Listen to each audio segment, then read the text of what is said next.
Hello friends, তোমরা সকলে ভালোই আছো? তো জানো তো, একটা কথা বলতে খুব ইচ্ছা করছে যে এখানে কেউ কারোর আপন হয় না।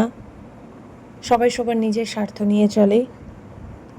যখন স্বার্থ ফুরিয়ে যাবে সবার, আমি আমাকে দিয়েও বলছি, তখন মানুষ নিজের নিজের আসল রূপ দেখাতে শুরু করে।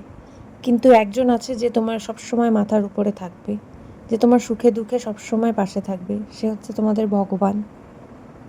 তো যাই হোক, এটা একটা কথা মাত্র।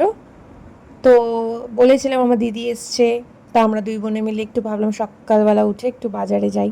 তো বাজারে গিয়ে একটু ফ্রেশ সবজি নিয়ে আসলাম। তো এসে দেখি মার প্রায় পুজো হওয়ার মধ্যে।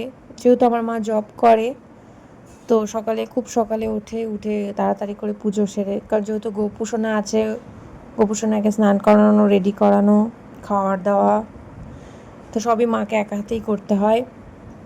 তো সেদিন আমাদের কিচেনের ফার্স্ট রান্না হয়েছিল, গোপুসোনার জন্য প্রথমে পায়েস করে দিয়েছিল মা।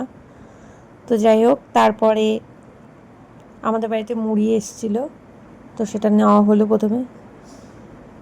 তো তারপরে দিদি একটু আলু সেদ্ধ করে দিয়েছিল, সেখানে ছুলছিল বসে বসে।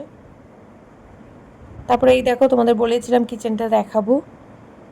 তো এটা হচ্ছে কিচেনের ফাইনাল লুক, মোটামুটি যেটুকু হয়েছে।